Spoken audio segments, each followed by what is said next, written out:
হরে কৃষ্ণ। শ্রীকৃষ্ণের ইচ্ছায় আপনারা সকলে ভালো আছেন।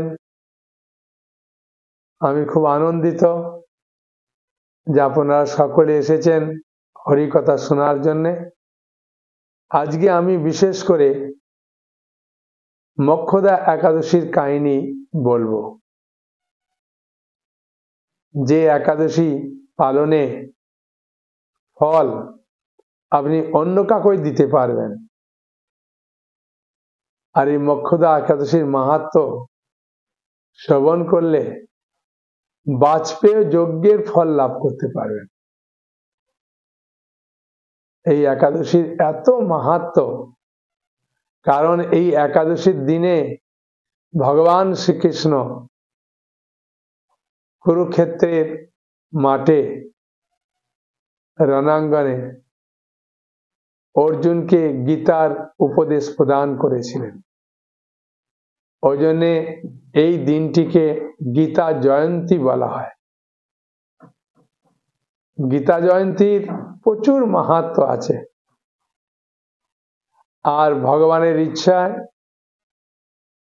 এই গীতা জয়ন্তীর মাহাত্ম্য প্রায় সকলেই জানেন, যে গীতা জয়ন্তীতে যদি আমি গীতা পড়ি, গীতা দান করি, তার কি মাহাত্ম্য। আর আপনাদের কাছে এবারে এক বিশেষ সুযোগ এসেছে। সারা জীবনে এই সুযোগ আর আসবে না, আর আসেনি। ভগবান শ্রী রামচন্দ্রের জন্ম অযোধ্যায়, সেই জন্মভূমিতে যে রাম মন্দির প্রতিষ্ঠিত হতে চলেছে, সেই রাম মন্দির উদ্বোধন হবে 24শে জানুয়ারি। আপনার জীবনে এই প্রথম এক সুযোগ, এই রাম মন্দির উপলক্ষে ওখানে বহু সাধু সন্ত মহাপুরুষরা আসবেন। আর ইস্কনের পক্ষ থেকে সেখানে 1 লক্ষ গীতা দান করার অনুমতি আমরা পেয়েছি। এবং গুরু বৈষ্ণবগণের খুব ইচ্ছা যে আপনাদের মতো ব্যক্তিরা যারা সরাসরি ভগবানের সেবায় যুক্ত হতে পারবেন এই গীতা দানের মাধ্যমে, সেই কথাও আমি আপনাদের কাছে যখন একাদশীর মাহাত্ম্য বলবো, সেখানে এই গীতা দানেরও মাহাত্ম্য বলবো। বিশেষ করে রাম জন্মভূমিতে গীতা দান করলে আপনি কি লাভ হবে, আপনি কি রকম সৌভাগ্যবান সৌভাগ্যবতী হয়ে উঠবেন, আপনার পরিবারের কিভাবে কল্যাণ হবে, সেই কথা আমি আপনাদের বলবো। আপনারা মন দিয়ে শ্রবণ করবেন, খুব আনন্দ পাবেন। আর একটি ছোট্ট অনুরোধ, সম্পূর্ণ ভিডিওটা দেখবেন। আর আপনিও এই ভিডিওটি আপনার পরিচিতদেরকে শেয়ার করে দেবেন, যাতে তারাও এই ভিডিও দেখে উপকৃত হয়। হ্যাঁ, হরে কৃষ্ণ কৃষ্ণ কৃষ্ণ হরে হরে, হরে রাম রাম রাম হরে হরে। হ্যাঁ, সকলে আরেকবার বলুন, হরে কৃষ্ণ কৃষ্ণ কৃষ্ণ হরে হরে, হরে রাম রাম রাম হরে হরে। হরি বল। এই মোক্ষদা একাদশী এবারে পড়েছে 23শে ডিসেম্বর, শনিবার। এবং এই একাদশী পালন করবেন 24শে ডিসেম্বর রবিবার, 6টা 14 থেকে 6টা 26-এর মধ্যে। এই মোক্ষদা একাদশী শুধু ইম্ফল বলে যে জায়গা আছে, ওইখানে 24শে ডিসেম্বর পড়েছে। তাছাড়া আমাদের ভারতের সব জায়গায় পড়েছে 23শে ডিসেম্বর শনিবার। এটি আর অন্য কোনো তারিখে করার প্রয়োজন নেই। এটা 23শে ডিসেম্বর আপনি এই একাদশী পালন করবেন, মোক্ষদা একাদশী। এই একাদশীর মাহাত্ম্য শ্রবণ করার পর আপনি বুঝতে পারবেন যে আমরা আমাদের পিতৃপুরুষদের উদ্দেশ্যে এই মোক্ষদা একাদশীর ফল যদি অর্পণ করি, তারা যদি কোথাও আটকা পড়ে থাকে, সেখান থেকে মুক্ত হয়ে তার ঊর্ধ্বগতি তিনি লাভ করবেন। এটা বিরাট সুযোগ। এই একাদশীর মাহাত্ম্য যখন আমি পাঠ করছিলাম, তখন আমি এত আনন্দ পাচ্ছিলাম যে যারা গত হয়েছেন আমার বংশে, তারা যদি আমাকে অত্যন্ত ভালোবেসে থাকেন এবং তার সেবা করতে আমি যদি না পারি, তাহলে এই একাদশীর ফল আমরা তাকে অর্পণ করতে পারি। আর একাদশীর ফল যদি আপনি অর্পণ করতে না পারেন, কমসে কম আপনি যদি শ্রদ্ধা সহকারে তাদের উদ্দেশ্যে ভগবানের সেবার জন্যে, সাধু সন্ত পুরুষদের সেবার জন্য গীতা দান করবেন, তাহলে তো অতি উত্তম সেই গতি লাভ করবে তারা। এটা খুব সুন্দর সুযোগ ভগবান আমাদেরকে দিয়েছেন, আমরা সেই সুযোগটা গ্রহণ করতে পারি। একটি গীতার দাম মাত্র 250 টাকা। আপনার পরিবারের, আপনার সংসারে বা আপনার আয় থেকে কিছু অংশ স্বতঃস্ফূর্তভাবে আপনি এই গীতা দানের সেবায় অর্পণ করতে পারেন। আমার হোয়াটসঅ্যাপ নম্বরে আপনি কল করবেন, ফোন করবেন বা লিখে পাঠাবেন, আর আপনার ফুল অ্যাড্রেস অবশ্যই দেবেন, নাম গোত্র। আমরা ভগবান রামচন্দ্রের সেই জন্মভূমিতে যাব, সেখানে গিয়ে রামচন্দ্রের চরণে আপনার নামে পূজা অর্পণ করব। এই একটা বিরাট সুযোগ আপনি লাভ করতে পারেন ভগবান শ্রী রামচন্দ্রের অশেষ কৃপায়। এখন একাদশীর মাহাত্ম্য শ্রবণ করুন। মোক্ষদা একাদশী সম্বন্ধে ভগবান শ্রীকৃষ্ণকে মহারাজ যুধিষ্ঠির জিজ্ঞাসা করছেন, হে প্রভু, অঘ্রাণ মাসের শুক্ল পক্ষের যে একাদশী, তার নাম কি, তার মাহাত্ম্য কি, তার বিধি কি, এবং কোন দেবতার উপাসনা করা হয় ওই একাদশীতে, সম্পূর্ণভাবে আপনি আমাকে খুলে বর্ণনা করুন, যার ফলে আমার মনের সমস্ত সংশয় নষ্ট হয়ে যায়। ভগবান শ্রীকৃষ্ণ মহারাজ যুধিষ্ঠির প্রশ্ন শ্রবণ করে এত আনন্দ পেয়েছিলেন যে মহারাজ যুধিষ্ঠির সাধারণ মানুষ কিভাবে প্রশ্ন করতে হয় জানে না, তাই আপনি আমাকে দয়া করে সাধারণ মানুষের কল্যাণের জন্য এত সুন্দরভাবে আমাকে যে সকল প্রশ্ন করেছেন, আমি সেই সকল প্রশ্নের উত্তর দেওয়ার চেষ্টা করব। আপনি মন দিয়ে শ্রবণ করুন। মহারাজ যুধিষ্ঠির এত আনন্দ পেয়েছেন ভগবান শ্রীকৃষ্ণ কথা শুনে, তাই ভগবান শ্রীকৃষ্ণ খুব আনন্দ সহকারে এই মোক্ষদা একাদশীর কাহিনী বলছেন, আর মহারাজ যুধিষ্ঠির মন দিয়ে শ্রবণ করছেন। তাই আপনারা মন দিয়ে শ্রবণ করুন ভগবান শ্রীকৃষ্ণ কি বললেন মহারাজ যুধিষ্ঠিরকে। ঠিক আছে, তাহলে আমি পাঠ করি, মন দিয়ে শ্রবণ করুন। ভগবান শ্রীকৃষ্ণ বললেন, হে মহারাজ, আপনি উত্তম প্রশ্ন জিজ্ঞাসা করেছেন, যার মাধ্যমে আপনার যশ চতুর্দিকে বিস্তৃত হবে। এখন এই একাদশীর কথা আমি বর্ণনা করছি, যা শোনা মাত্রই বাজপেয় যজ্ঞের ফল লাভ হয়। এই বাজপেয় যজ্ঞ করতে প্রচুর টাকা খরচা হয়, প্রচুর সৎ ব্রাহ্মণ, ভালো ঘি, কাঠ, অনেক কিছু লাগে, আর তার ফলও প্রচুর। তাই বাজপেয় যজ্ঞের ফল আমরা পেয়ে যাব যদি মন দিয়ে শ্রবণ করি, পাঠ করি এবং পালন করি একাদশী। অগ্রহায়ণ মাসের শুক্লপক্ষের এই একাদশী মক্ষদা নামে পরিচিত। সর্বপাপ বিনাশিনী ও ব্রতের মধ্যে সর্বশ্রেষ্ঠ এই একাদশী। এই একাদশীর দেবতা হচ্ছে ভগবান শ্রী দামোদর। কার্তিক মাসে গেল না দামোদর মাস, ভগবান দামোদর হচ্ছেন এই ব্রতের আরাধ্য ভগবান।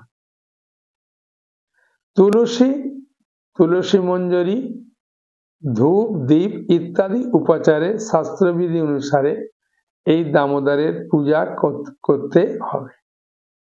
একাদশীর দিনে তুলসী পাতা তুলতে পারেন, তুলসী মঞ্জরি তুলতে পারেন, কিন্তু দ্বাদশীর দিন তুলবেন না, ঠিক আছে? শাস্ত্রেরটা নিষিদ্ধ আছে। অন্য দিনের কথা অনেকে বলেন যে প্রভু রবিবার তুলবো কিনা বা অন্য কিছু, কিন্তু আমাদের ইস্কনে মহারাজরা বলেছেন দ্বাদশীর দিনটি বিশেষ করে পালন করতে। তাই একাদশীর দিনে আপনি তুলসী মঞ্জরি এসব তুলে ভগবান দামোদরের খুব সুন্দর সেবা করতে পারেন। পূর্ববর্ণিত বিধি অনুসারে দশমী ও একাদশী পালন করা দরকার। বিধি অনুসারে দশমী ও একাদশী পালন করতে হবে। মানে আগের দিন আপনি সম্পূর্ণ নিরামিষ খাবেন, একাদশীর দিন সম্পূর্ণ নিরামিষ খাবেন, দ্বাদশীর দিনও সম্পূর্ণ নিরামিষ খাবেন, ঠিক আছে? এখন প্রশ্ন করেন প্রভু দশমীর দিনে কি আমি রাত্রে খাবো না? হ্যাঁ, খেতে পারেন, যদি আপনার শরীর বুঝে আপনি অন্ন খেতে পারেন, রুটি খেতে পারেন, মুড়ি খেতে পারেন দশমীর দিন, কোনো অসুবিধা নেই। কিন্তু খাওয়ার পরে ভালো করে দাঁতের একটা কাঠি নিয়ে দাঁতের ভেতরে যা লেগে আছে ওগুলোকে বার করে ভালো করে ব্রাশ করে নেবেন, ঠিক আছে? খান, পেট ভরে খান, কোনো অসুবিধা নেই। এই উপবাসের দিন স্তব, স্তুতি, নৃত্য, গীত আদি সহ রাত্রি জাগরণ করা কর্তব্য। যদি আপনার শরীর ঠিক থাকে, বাড়িতে শান্তি বজায় রেখে তারপরে আপনি রাত্রি জাগরণ এসবগুলো করবেন। বুঝলেন? সংসারে সবকিছু মেনে করাটা উচিত, নাহলে ওই একাদশীর দিনে যদি কেউ আপনাকে একটু দুঃখজনক কথা বলে দিল, তাহলে সারা দিনটাই আপনার মনটা খারাপ লাগবে। সেই জন্য মিলেমিশে যেটা করলে ভগবত ভক্তিতে আপনার কোনো ক্ষতি হবে না, আপনি সেইভাবে করার চেষ্টা করবেন, ঠিক আছে? এমন নয় যে এখানে উল্লেখ আছে বলে আমাকে একদম যেন তেন প্রকারণে করতে হবে না। আমরা তো প্রতিটা একাদশী করছি, অসুবিধা নেই, ভগবান সব জানেন, ঠিক আছে? বুঝে করুন, সংসারে শান্তি বজায় রেখে ছেলে মেয়ে স্ত্রী পুত্র সবাইকে নিয়ে ভালোভাবে করার চেষ্টা করবেন, দেখবেন আপনিও আনন্দ পাবেন, ওরাও আনন্দ পাবে। আর হাসি মুখটা রাখবেন যাতে কারোর সঙ্গে কারো অশান্তি না হয়, দেখবেন, ঠিক আছে? কারণ আপনাদেরকে একটু খুলে বলি এই কারণে, কারণ বহু ব্যক্তি আমাকে ফোন করেন, বিশেষ করে অনেক মাতাজি, যে প্রভু আমি একাদশী করছি, বাড়িতে আর কেউ করছে না, এইভাবে অশান্তি হচ্ছে, সেই জন্য এটা একটু বললাম। এবার কি বলছেন ভগবান শ্রীকৃষ্ণ যুধিষ্ঠির মহারাজকে, শ্রবণ করি। হে মহারাজ, প্রসঙ্গক্রমে একটি অলৌকিক কাহিনী বলছি। অলৌকিক, যেটা সাধারণত দেখা যায় না, লৌকিক নয়, অলৌকিক, মানে এক অপূর্ব এক কাহিনী বলছেন, মন দিয়ে শ্রবণ করুন, খুব আনন্দ পাবেন। এই ইতিহাস শ্রবণ মাত্রই সর্ব পাপ ক্ষয় হয়। মন দিয়ে শ্রবণ করলে কি লাভ, দেখুন, সমস্ত পাপ নষ্ট হয়। সেই জন্য প্রথমে একবার শুনবেন, একাদশীর দিনও একবার ভিডিওটা শুনে নেবেন, তাহলে দুবার পাঠ হয়ে যাবে, তাই না? একাদশীর দিনে শ্রবণ করলে এটা একটা বিরাট লাভ। তার একবার শুনে নেবেন ভিডিওটা। তাই বলছে এই ইতিহাস শ্রবণ মাত্রই সর্ব পাপ ক্ষয় হয়। যে পিতৃপুরুষেরা নিজ নিজ পাপে পদজনি প্রাপ্ত হয়েছে, মানে নরকের দিকে গেছে, হ্যাঁ, কারণ নিজ নিজ পাপে মানে এটা নিজের পাপের ফলেই যাব, অপরের পাপের ফলে যাব না। নিজ কর্ম গুণ দোষে যে যে দেহ পায়, কর্ম আর গুণের দোষে আমরা এরকম একটা দেহ পেয়েছি। ওই জন্য এই দেহ পাওয়ার পরে কাউকে দোষারোপ করে লাভ নাই, যে আমি কেন গরিব বাড়িতে জন্মগ্রহণ করলাম, কেন এই বাড়িতে জন্মগ্রহণ করলাম না, না, আমারই কর্মফলে আমি পেয়েছি, ওতে সন্তুষ্ট থাকলে ভালো। এই ব্রত পালনের পুণ্য ফল বিন্দু মাত্র তাদেরকে দান করলে তারাও মুক্তি লাভের যোগ্য হন। হ্যাঁ, এই পুণ্য ফল আপনি যে কোনো আত্মীয় স্বজন, হ্যাঁ, কাকে দান করলে তারা এটা লাভ করে যাবে। এই একটা বিরাট সুযোগ পেয়ে গেলাম, তাই না? হ্যাঁ, অনেক মাতাজি বলছেন প্রভু আমার এই পুণ্য ফল আমার স্বামীকে অর্পণ করব যাতে ও ভক্ত হয়। আমি বললাম বাবা, আমরা তো দারুণ সুন্দর মনোভাব। কোনো এক সময় মনোরম চম্পক নগরে বৈখানস নামে এক রাজা ছিলেন। তিনি ছিলেন সমস্ত বৈষ্ণব সদ্গুণে বিভূষিত। রাজা বিষ্ণুর উপাসক ছিলেন, বৈষ্ণব ছিলেন।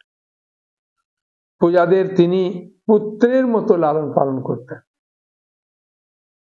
তার রাজ্যে বহু বেদজ্ঞ ব্রাহ্মণ বাস করতেন। রাজ্যের সকলেই ছিল বেশ সমৃদ্ধশালী। একবার রাজা স্বপ্ন দেখলেন যে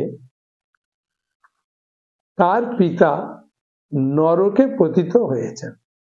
এটা রাজা স্বপ্নে দেখছেন। তা দেখে তিনি অত্যন্ত বিস্মিত হলেন।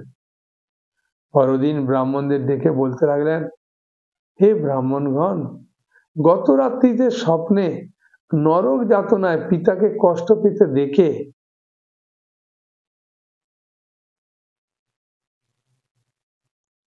আমি আর শান্তি পাচ্ছি না। আমার পিতা আমাকে লক্ষ্য করে বললেন, হে পুত্র, তুমি আমাকে নরক সমুদ্র থেকে উদ্ধার করো। এই নরকের কাহিনী ভাগবতমের পঞ্চম স্কন্ধে উল্লেখ আছে, কোন পাপে কোন নরকে আমাদেরকে যেতে হয়। হ্যাঁ, খুব সুন্দর। আমরা যারা ভক্ত একাদশী করছি আমরা নরকে যাব না, ঠিক আছে? এটা কোনো অসুবিধা নেই। হ্যাঁ, আমরা যাব না। হ্যাঁ,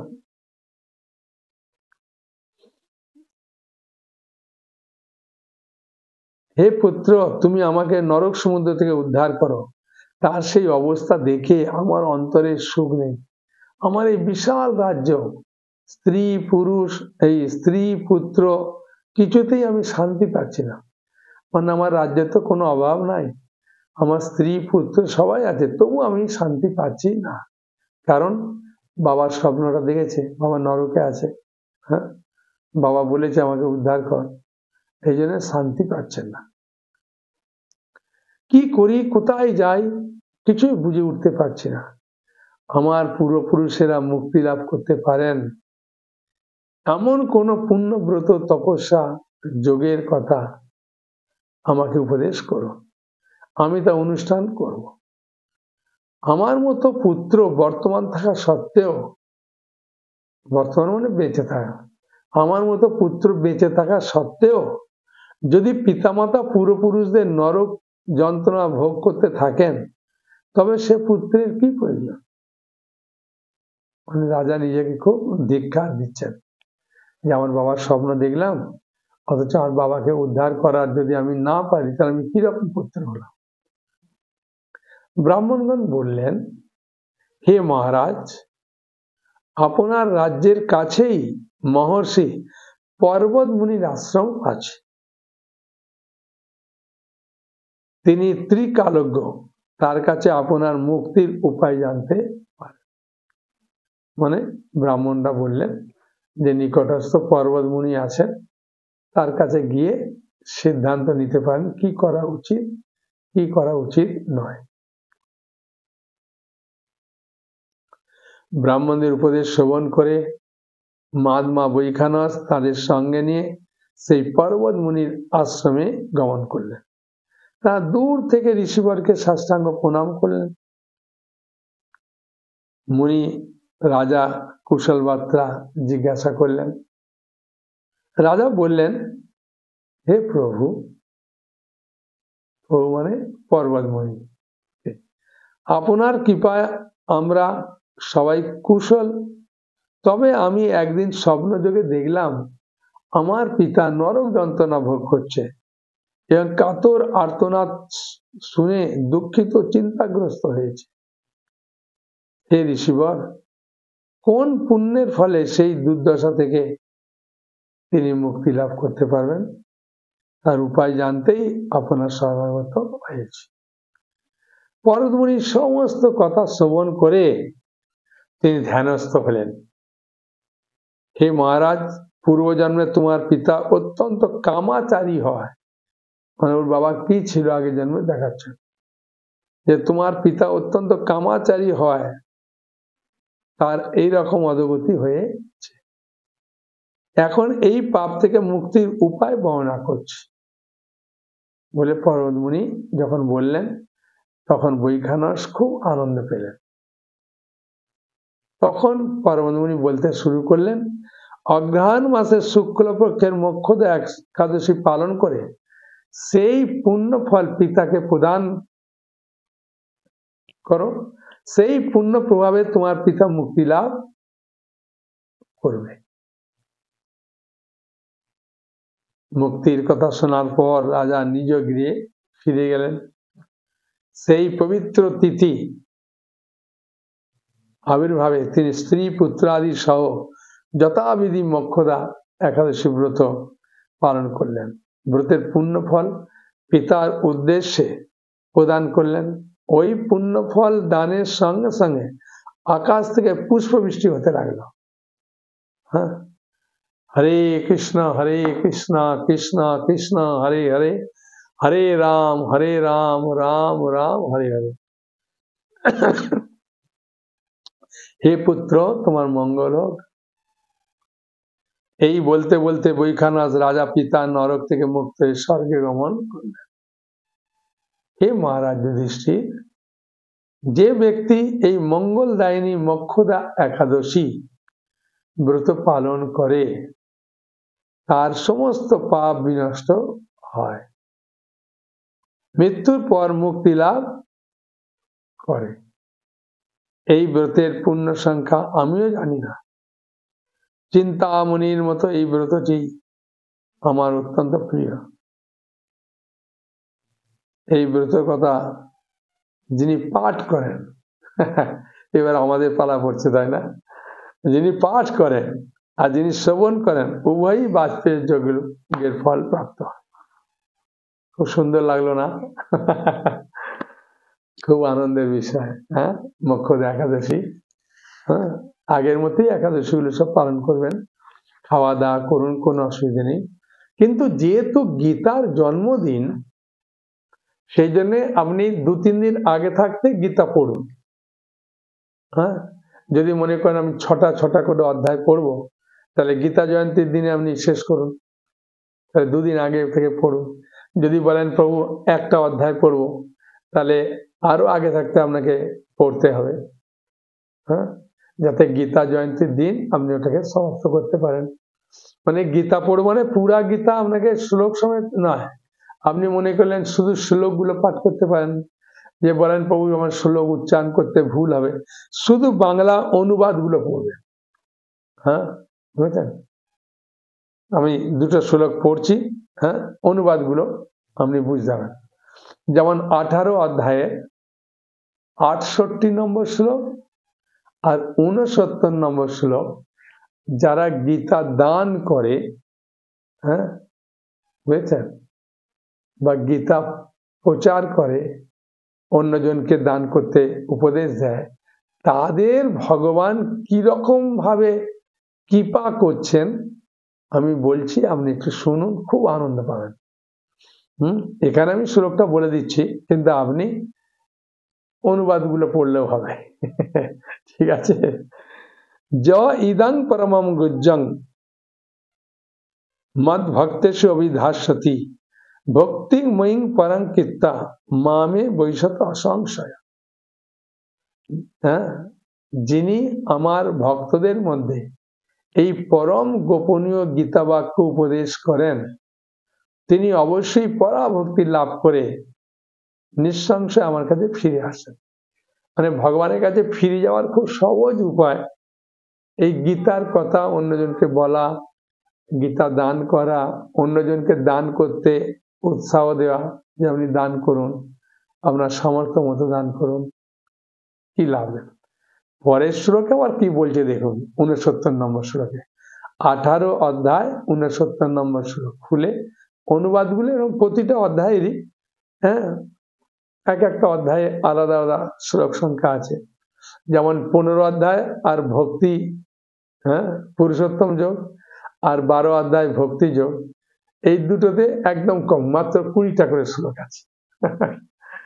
বেশি শ্লোক আছে এই মোক্ষদা মোক্ষ যোগে 78টা শ্লোক আছে, আর দ্বিতীয় অধ্যায়ে 72টা আছে। তারপরে সব শ্লোক সংখ্যা কম। শুধু অনুবাদগুলো যদি পড়বেন না, ঘড়ির কাঁটা দেখে দেখবেন 1 ঘন্টায় আপনি কয়েকটা অধ্যায় পড়ে নিচ্ছেন।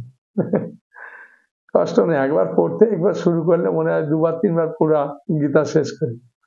অনুবাদগুলো পড়বেন, ঠিক আছে? বা শ্লোক উচ্চারণ করতে পারলে শ্লোকও পড়তে পারেন শুধু। কেউ কেউ শ্লোক অনুবাদ দুটো পড়ে আবার। নচ তসমাৎ মনুষ্যেষু কশ্চিৎ মে প্রিয় কীর্তমা ভবিতা নচ মে তসমাৎ অন্য প্রিয়তর ভূমি।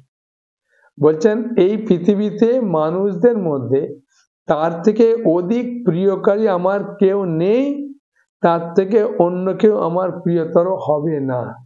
মানে যে গীতা বাণী প্রচার করে, গীতা দান করেন, গীতা দান করতে উৎসাহ দেয়, ভগবানের কথা বলেন, গীতা ভগবান অর্জুন যে বলেছেন সেটা বলেন, বলছেন তার থেকে প্রিয় কেউ নেই আর কেউ হবে না।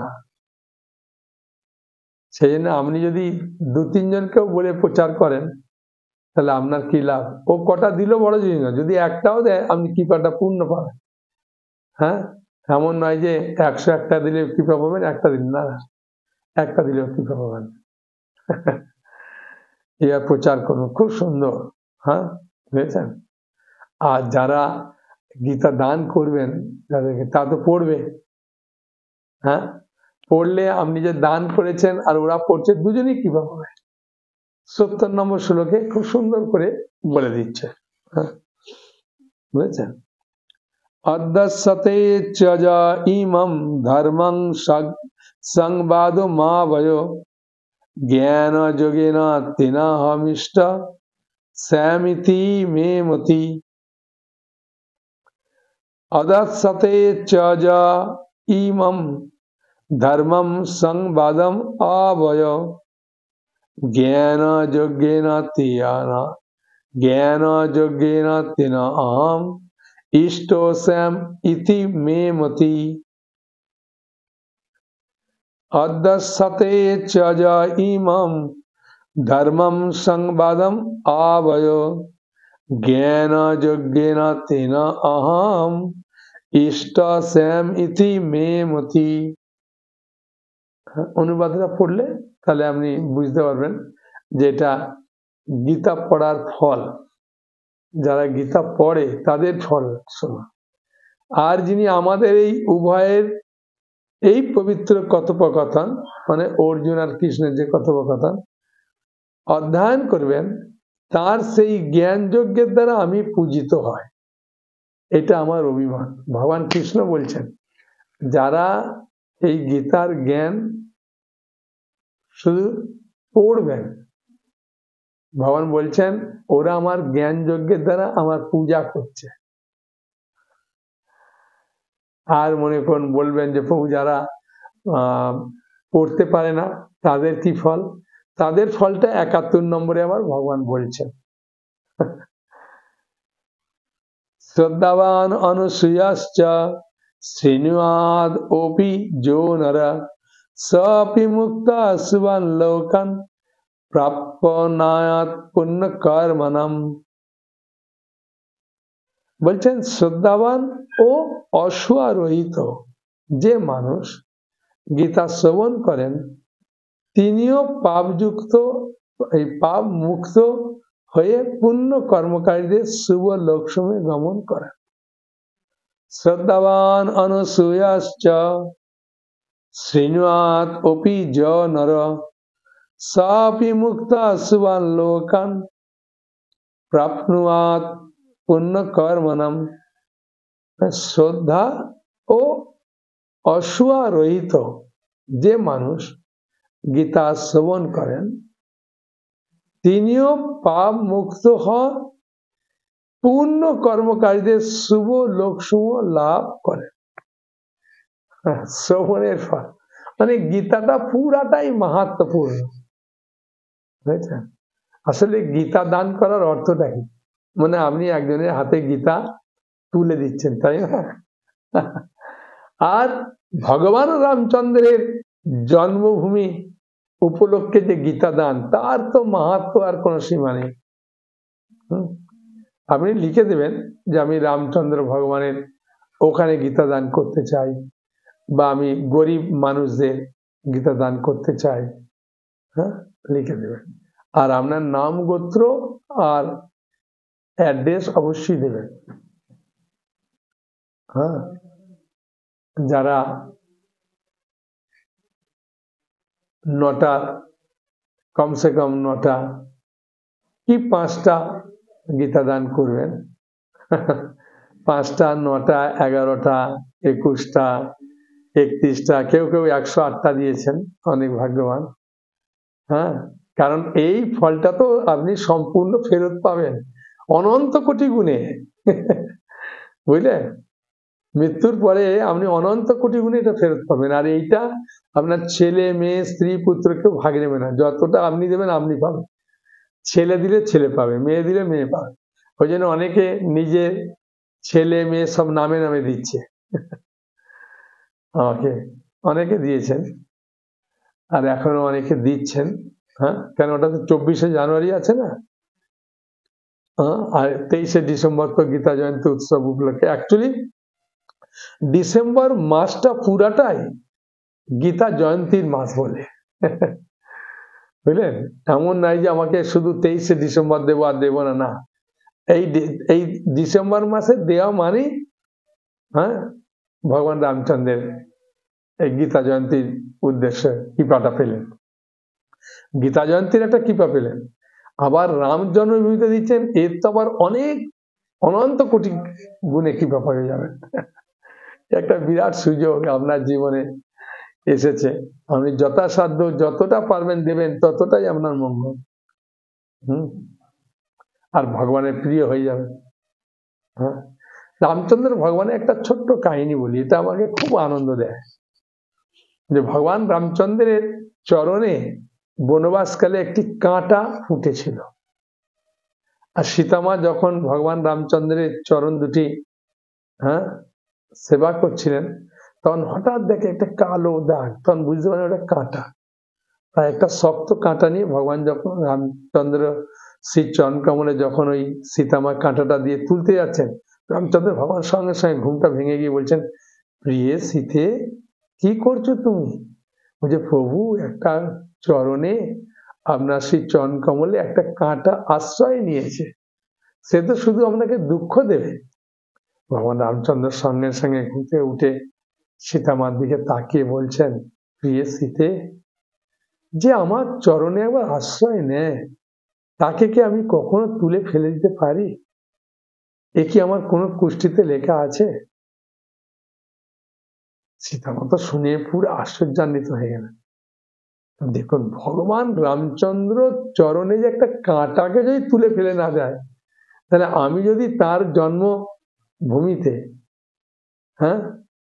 সাধু সন্তদেরকে উদ্দেশ্যে সেবা করি গীতা দানের মাধ্যমে, তাহলে কি আমাকে কখনো ফেলবে? শুধু এই সামান্যতম একটু বিশ্বাস যদি রাখি, আমাদের জীবন ধন্য। সেই জন্য আমি অনুরোধ করবো আপনাদেরকে করজোড়ে যে আপনারা আমার হোয়াটসঅ্যাপ নম্বরে আপনাদের যথাসাধ্য গীতা দান করুন। সেই দান আমি আপনাদের এই গীতা সাধু সন্ত মহাপুরুষদের হাতে ওখানে একটা একটা করে সবাইকে দেয়া হবে, হাতে তুলে দেব এবং আপনার নাম গোত্রে ভগবান রামচন্দ্রের কাছে প্রার্থনা করব, পূজা দেব। আর আপনি যদি কমসে কম 5টা 9টা 11টা যেমন আপনার সামর্থ্য দেবেন, আমি আপনাকে একটা ছোট্ট উপহার পাঠাবার চেষ্টা করব। এটা আমার তরফ থেকে আপনাকে ছোট্ট উপহার দেব, যাতে আপনি ভগবানের সেবা করছেন সেই জন্য। হ্যাঁ, তা করুন সেবা, খুব আনন্দ পাবেন। বেশিরভাগ মানুষ 9টি গীতা দিচ্ছেন, যেহেতু রামচন্দ্র ভগবান নবমীতে জন্মগ্রহণ করেছেন সেই জন্য।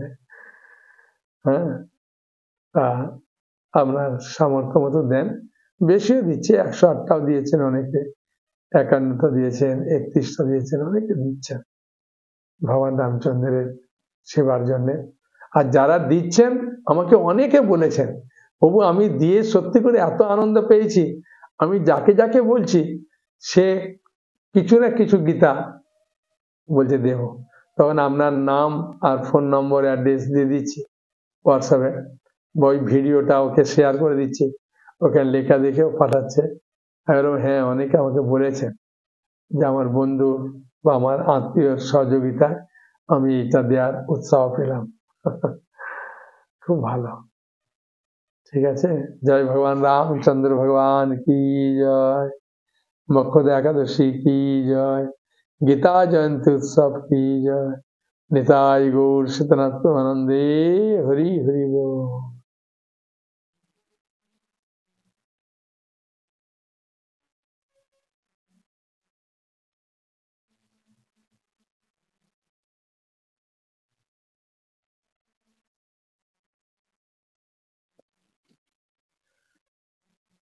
বলুন কি মাতাজি, কি প্রশ্ন আছে?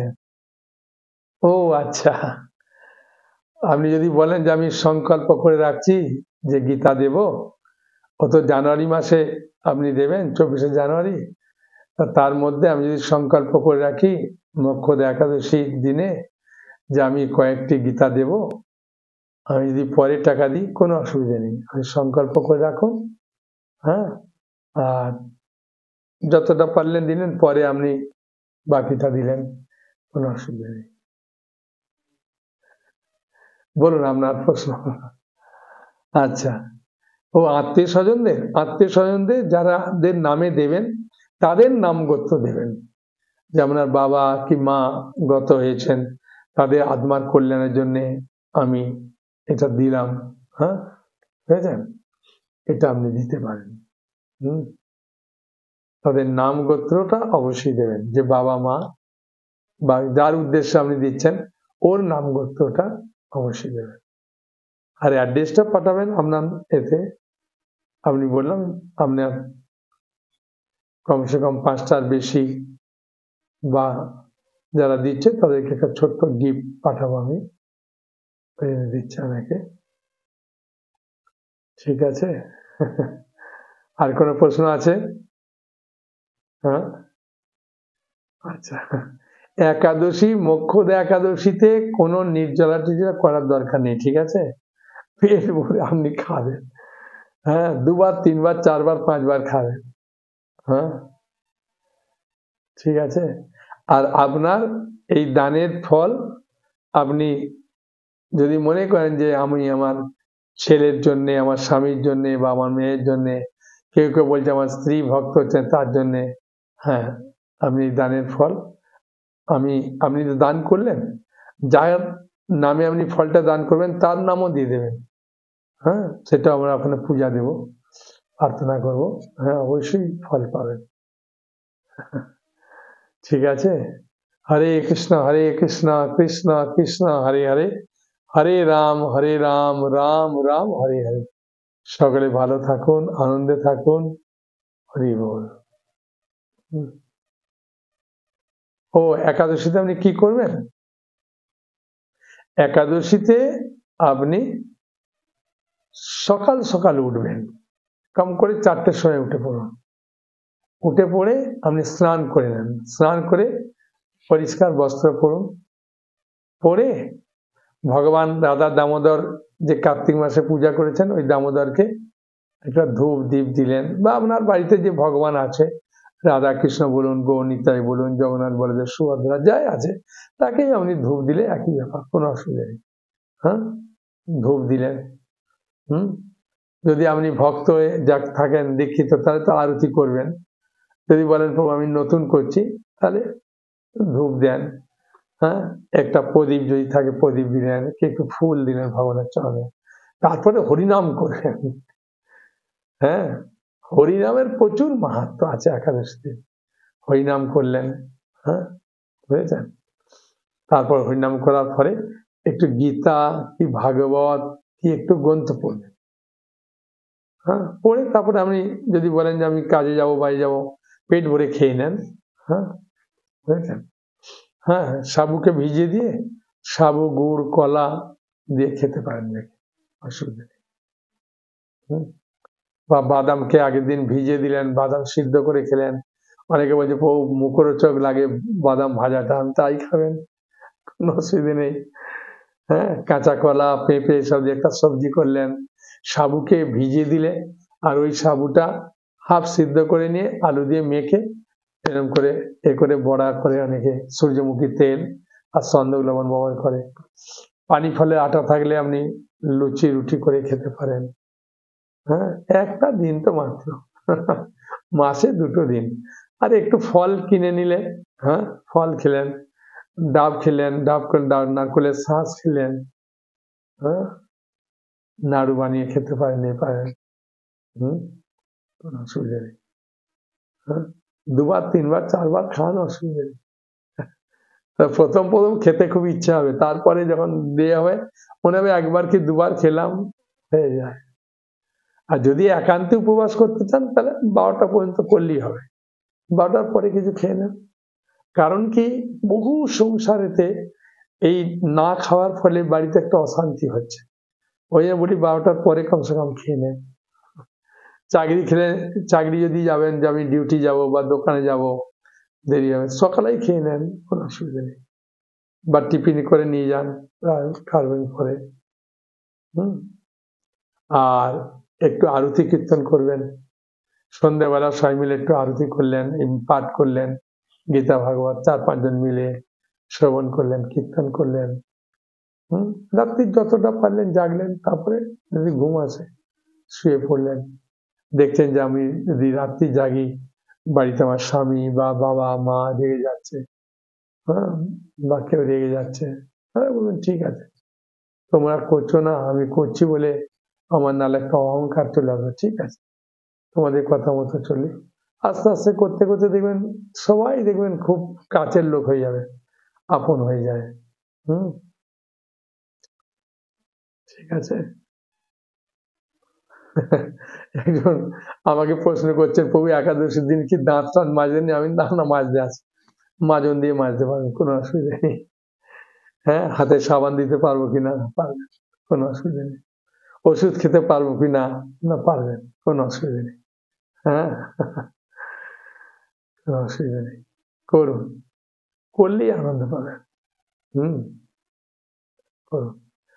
খালি অনেকে আমাকে প্রশ্ন করেন, প্রভু চা খাবো না, ওই দিন চাটা না খেলে ভালো, এমনিতে সবই ছেড়ে দিয়েছেন, আর শুধু চাটা কেন ছাড়বেন না? তখন ওরা খুব লজ্জা পেয়ে যায়, বলে ঠিকই বউ, আমি সবই যখন ছাড়লেন, আর শুধু চাটা একটা দিন কেন ছাড়বেন না? হ্যাঁ, আপনাকে তো একটা দিন ছাড়ার জন্য বলছি। ও বলছি ঠিক আছে বাবু, হ্যাঁ, নাহলে গরম দুধ খেয়ে নেবেন একটু। ঠিক আছে, হ্যাঁ, ভালোভাবে করুন, খুব আনন্দ পাবেন।